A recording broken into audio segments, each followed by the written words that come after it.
Write it down. Bet it with me. Quote me. If they pass that law without proviso, the rigging, Awamari rigging will happen 2027. Go and write it down. Because when they want to manipulate the system, they look for provisos. So we should be careful.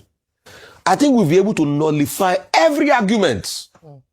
As regards those that make argument for network and everything, Igini worked in INEC based on the results, the research they did with NCC. 97% of the areas have 2 to 3G network.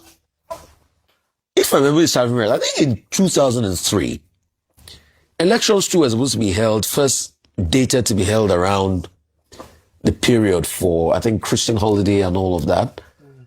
I think it was shifted forward, if my memory serves me around, for Easter.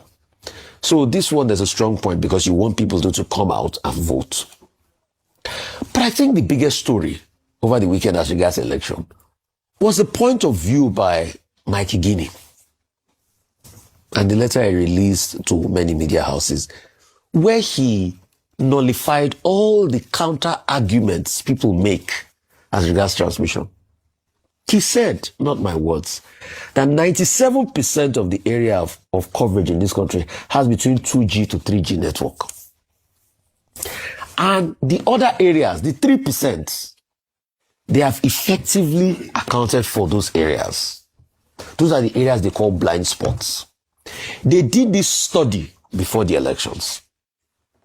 So the argument of the Senate falls flat on logic that 70% broadband, and because of that, you see, the Senate doesn't even understand the arguments.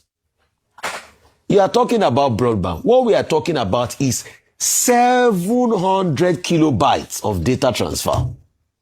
2G, 3G will do it successfully.